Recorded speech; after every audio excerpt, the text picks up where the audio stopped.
हरिओम, जय श्री कृष्ण, ओम गणेश, जय माता दी। और आषाढ़ गुप्त नवरात्रि की सभी को ढेरों सारी शुभकामनाएं। और जो भी साधक, जो भी भक्त इस गुप्त नवरात्रि में गुप्त साधना करने वाले हैं या अपनी अपनी मति के अनुसार जो भी पूजा पाठ मंत्र जाप आदि आप सब या जो भी करने वाले हैं, उन सब को उस अनुष्ठान में अपनी मनोभिलषित कामना सिद्ध हो, उसके लिए भी मेरी ओर से निजी रूप से सभी को बहुत सारी शुभकामनाएं। चलिए शुरू करते हैं आज का विषय। आज मैं आपको एक ऐसा दीपदान के विषय में प्रैक्टिकल वीडियो दिखाऊंगा जो खास करके इस रवि पुष्य नक्षत्र में आपको करना चाहिए, और यह करने से बहुत सारे प्रकार के कष्ट जो है वो दूर हो जाएंगे।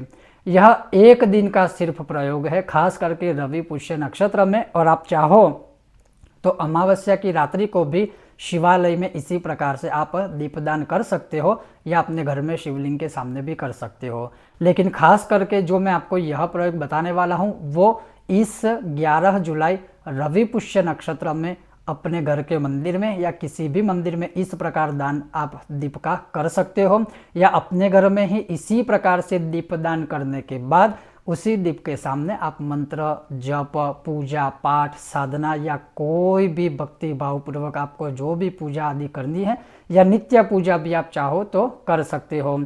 ये जो प्रयोग है उसमें आपको जो जो चीज़ें पहले से पूर्व रूप से रेडी रखनी है वो आपको मैं दिखा दूं।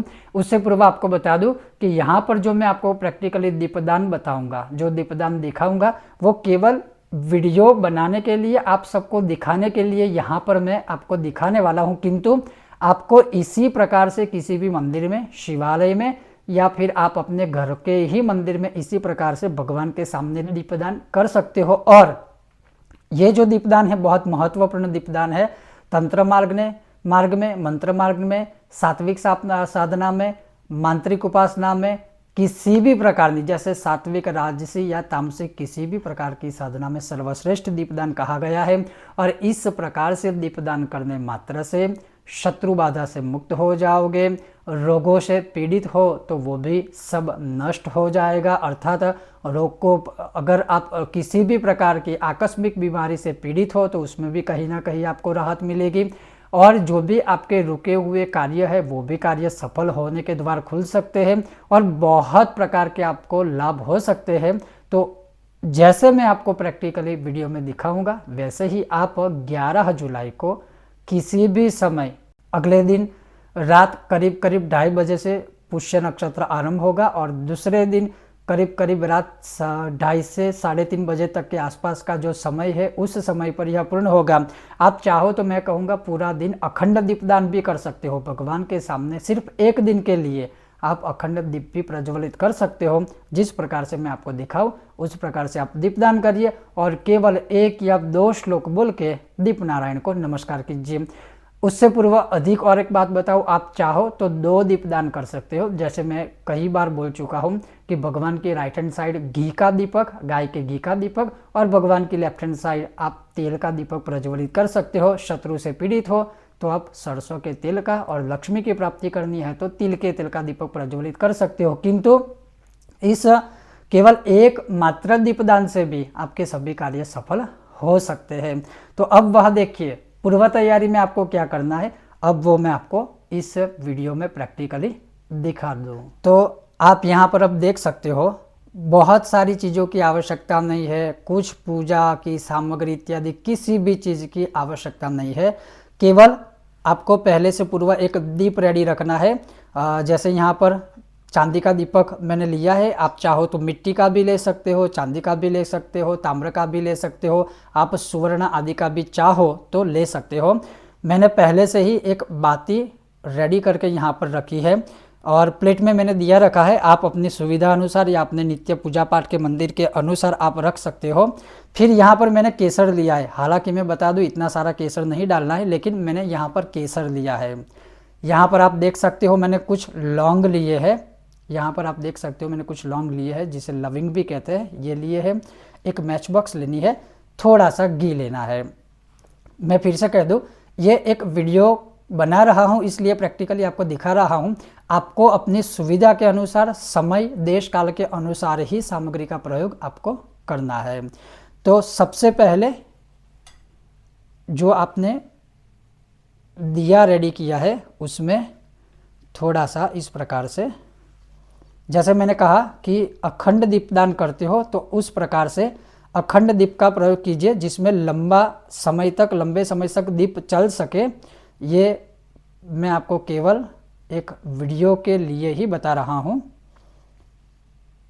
लेकिन अखंड दीपदान करते हो तो जैसे मान लीजिए कि पूरा ये भर दीजिए आप। अब क्या करना है, ये जो दिया रेडी किया है उसको प्रज्वलित करना है। प्रज्वलित करते समय आप चाहो तो कोई ना कोई श्लोक बोल सकते हो। ओम श्री दीपनारायणाय नमः। तो ऐसे दीपक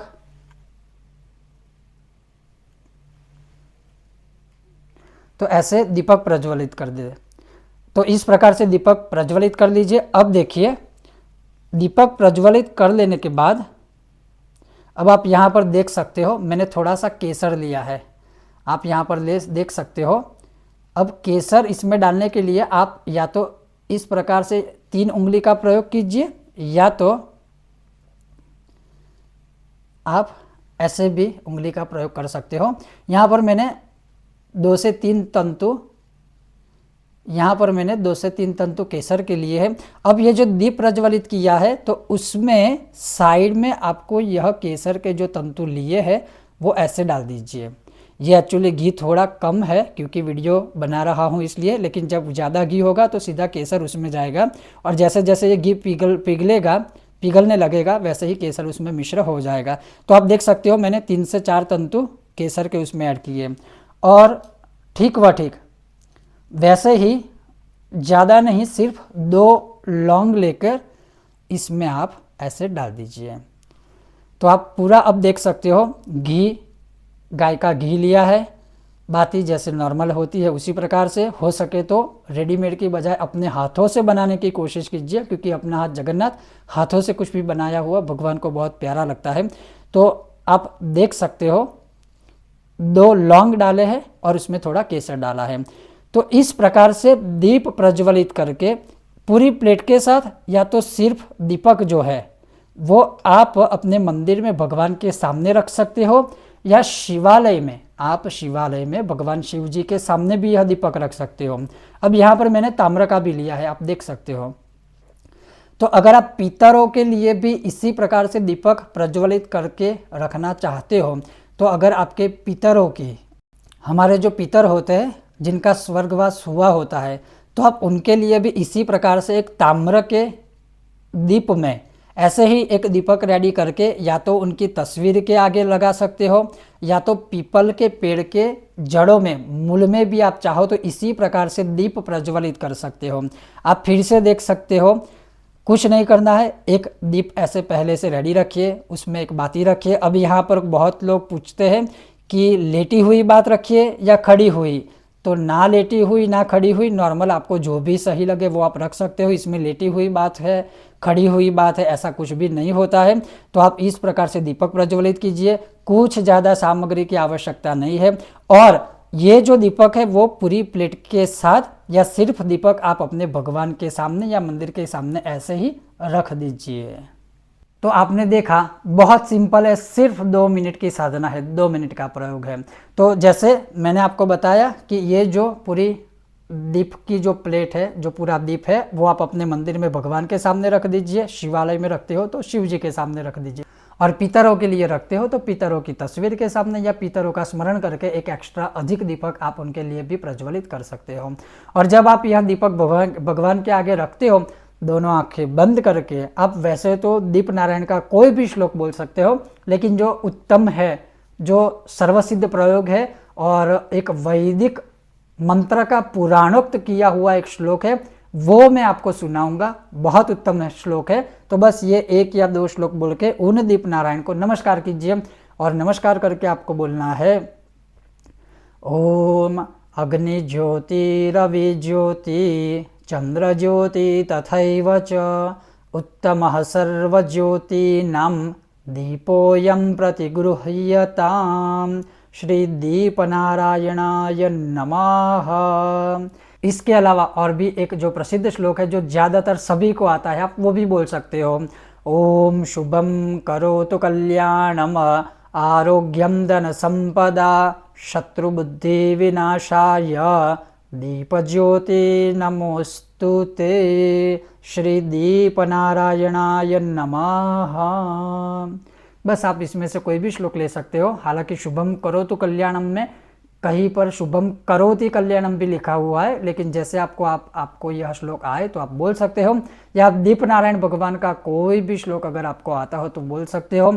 अगर आपको वैदिक पुरुष सूक्तम का ओम चंद्रमा मनसो जातश्चक्षो हो सूर्यो अजायत श्रोत्राद वायुश्च, यह वाला जो मंत्र है वैदिक मंत्र, आप वो चाहो तो वो भी बोल सकते हो। कहने का एक ही तात्पर्य है कि इस 11 जुलाई रवि पुष्यामृत नक्षत्र में, रवि पुष्यामृत योग में सुबह से लेकर, वैसे तो अगले दिन से शुरू हो जाएगा, अर्ली मॉर्निंग से दूसरे दिन अर्ली मॉर्निंग तक है, लेकिन फिर भी आप रविवार को सुबह से लेकर शाम या रात्रि तक अगर अखंड दीपदान करते हो, उसका फल निरूपण शास्त्रों में बहुत उत्तम बताया है। जैसे दीपावली के समय में दीपदान करने से जितना भी फल मिलता है, जैसे लक्ष्मी प्रसन्न होती है, पितर जो होते हैं प्रसन्न होते हैं, यमराज जो होते हैं प्रसन्न होते हैं, उसी प्रकार से रवि पुष्यामृत योग में इस प्रकार से दीपदान करने से शत्रुओं की बुद्धियों का बल क्षय हो जाता है, शत्रु का जो बल होता है वो क्षय होता है, कोई हमारा बुरा कुछ कर नहीं सकता है, भूत प्रेत पिशाच आदि जो नकारात्मक शक्तियाँ है वो हमसे दूर रहती है। घर में किसी भी प्रकार की बीमारियों का आगमन हुआ है तो वो कहीं ना कहीं धीरे से दूर हो जाएगी, कोई रुके हुए कार्य है तो वो सफल हो जाएंगे। विद्यार्थी है तो विद्या दान करेगा, या विद्या अगर विद्यार्थी है तो उसको विद्या प्राप्त करने में सफलता प्राप्त होगी। और जिसकी मंद बुद्धि है, मंद बुद्धि अर्थात जिसकी जो स्मृति है, याद शक्ति कम है, उसे भी याद शक्ति, याद की स्मृति जो है वो अच्छी रहेगी, अर्थात उसका जो मन है वो भी स्मृति कारक हो जाएगा अगर इस प्रकार से दीपदान करेगा तो।